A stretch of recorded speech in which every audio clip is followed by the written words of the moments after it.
Pagmasyon, pinakamainit ang pisay natin sa lahat kayo sa Senado! Ihalatid natin sa kabila! Ang isang mapayapang rally na ito. Hindi tayo katulad ng iba na nagsasalita na sabihin, wala nang palituin!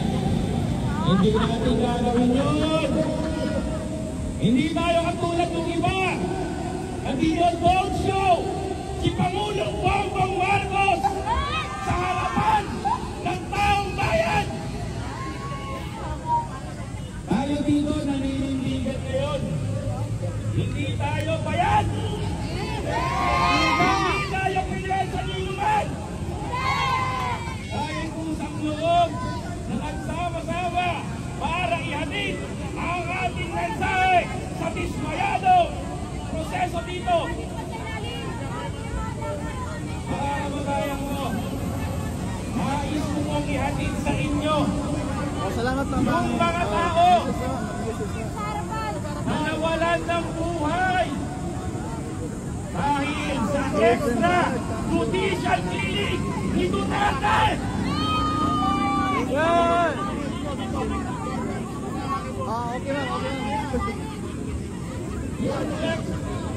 Marami po tayong Pilipino ang pinahirapan ngayon dahil po sa aming namatay dahil sa extrajudicial killing ni Duterte. Nananawagan po kami, lalong-lalo na ngayon sa Senado, dapat na pong papasukin yan. Dapat na pong papasukin ang ICC.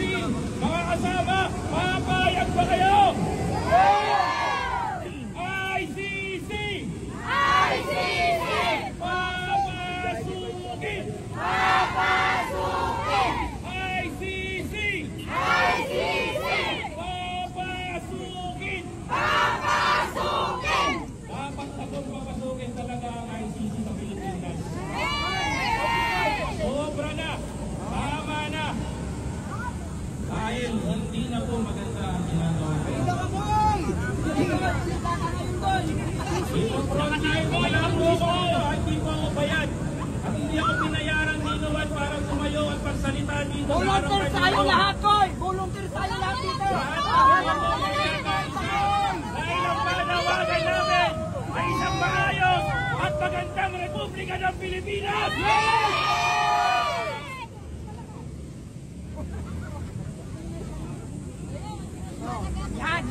Mas malakas ata ito.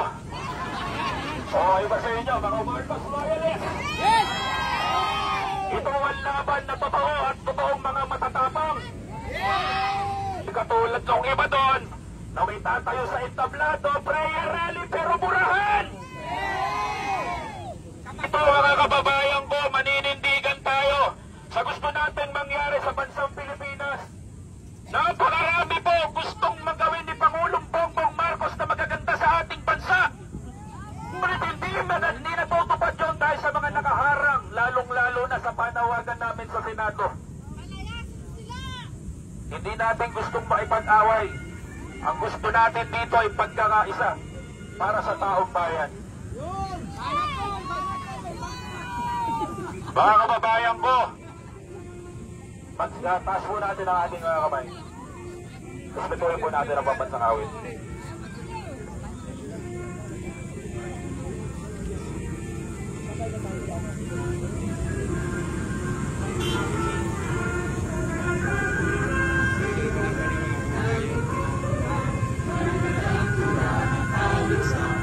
Pinadahan ang isang watawat mo'y tagumpay na nanginginig. Ang tuwing at araw ng kailang pamay pag-ibig. Lupa ng araw ng pang-ating pasika, buhay langit sa mo. Ang nagdaya ng ay manapit, ang mamatay ng dahil sa'yo. Mabuhay!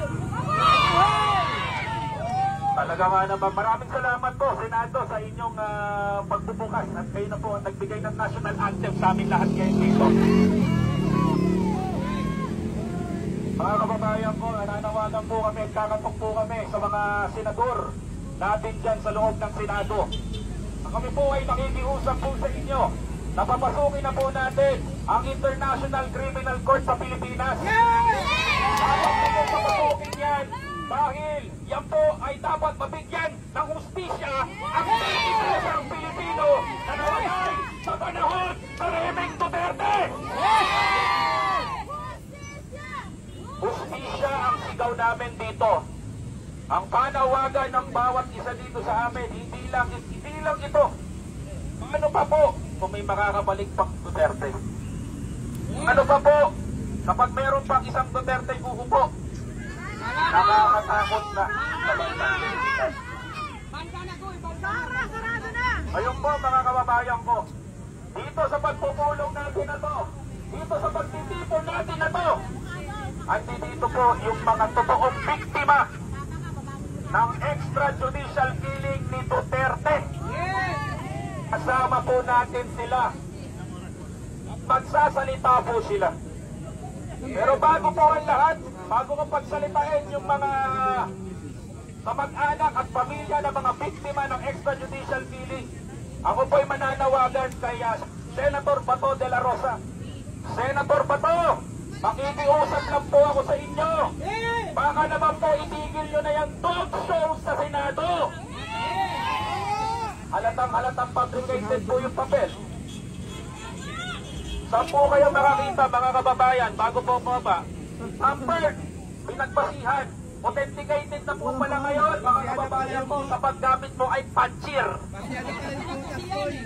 Yan pong mga butas pala na yan mga kababayan ko ay isa palang magsisilbi palang legit. Nakakatawa naman. Nakakatawa na, itigil nyo na po yun sa Senado. Pasang-pasa na po kayo ng taong bayan at ng sambayan ng Pilipino.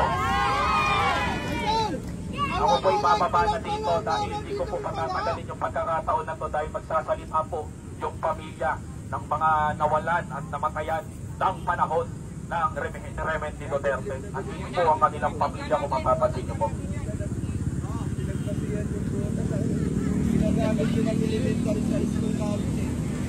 Maraming salamat po sa lahat. Ako po si Biyahe Nicoy. Mabuhay lahat ng vlogger sa Pilipinas. Salamat tayo. Buhay ang mga loyalista. Magsasama-sama tayo sa bansang Pilipinas. Sama-sama tayong babangon muli mga kababayan ko sa bagong Pilipinas. Walang bagong Pilipino kung walang bagong Pilipinas. Walang bagong Pilipinas kung walang bagong Pilipino. Walang bagong senador pag pinalitan natin ang Senado. Ikaw, nakainom ha? Ang sintanin. Hoy, wag supportahan niyo po tayo na.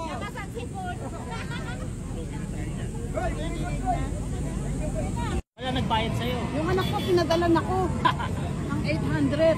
Meron akong panggastos. Wala talaga nagbayad. Ay, wala. Kasi sinabi ng iba, bayaran daw yung mga Hindi loyalista. Hindi nagbabayad yung mga yan. Simula pa rin ng panahon ng martial law, binabayaran ng mga Ay, hindi loyalista. walang bayad. Ayan ha.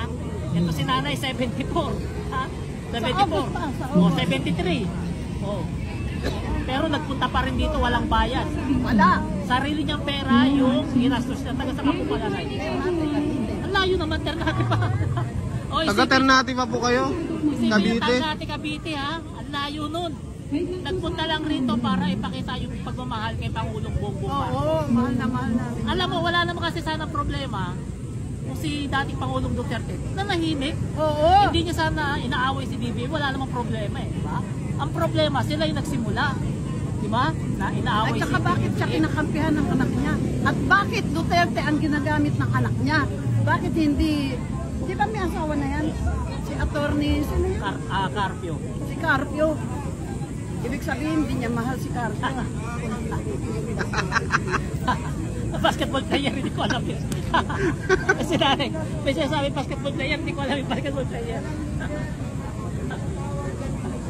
Masalamat tayo. Ayan, kasama din natin ngayon yung mga sikat na vlogger. Ayan. Ayan, ito pa. Shout out. Ayan, sa mga sikat na vlogger kasama natin ngayon. Ayan, ito pa. Joshua Corpus Vlog. Sama-sama kami dito ngayon. Suporta sa mga loyalista. Ayan, kasama pa natin si Robert Adventure Vlogs. Ano masasabi mo ngayon dito dahil Grabe dagsa ngayon na dito Actually, ngayon pre, ang mga loyalista. mga ano pala ako mga 14 minutes nung tumunto ako dito sa lugar at nagpark ako kay Diwata. Grabe ang haba ng pila from Diwata papunta rito. Yung iba kumakain pa kay Diwata, kaya Grabe, no? mapapa-OMG tayo. Pero talo si Diwata ngayon sa pila. Pero mamaya panalong-panalo kasi lahat ito, I'm sure kakain to kay Diwata. Kaya matutulungan natin yung small medium business ni Diwata na lumalago. Ayan, di ba? Grabe, ang dami talaga. Mapapasyak tayo kasi doon pa lang nakikita natin yung behavior ng ating mga kabayan. Hindi sila magulo, hindi sila nagsisigaw-sigawan na kung ano-ano, hindi sila nagsusunog-sunog, hindi sila nagdudumi sa paligid. Very sila, disiplinado sila. Kung mapapansin natin, kung ikukumpara natin sa kabila, yung mga nag-arali na mga negative government, tingnan nyo at samahan nyo kung tingnan nyo yung paligid. Nagbabandalism sila gamit yung pintura. Oo, parati yan. Pumunta ka yan, parati yan eh. At the same time, yung mga basuran nila, nagkakalat sila, walang nagsusunod para i-clean. Ito naman, sobrang tahimik, parang pipi nga lang eh. Kanina yung gumagawa ng banner. Oo. Binidyoan ko. Alam mo yung gamit niya? Layo lang. Ibig sabihin, nabubura. Tapos yung pentel-pentel. Hoy! Hey! Ayan! Alam mo yung pentel-pentel? Ah. Dinidilaan na. Bakit? Wala lang pito eh. Talaga walang budget, di ba? Hindi ba yan? Saka parang, kita mo naman, nagtitipid oh. Hindi gastosado, mga kabahan. Tingnan nyo. Shout out po, El Bicolano.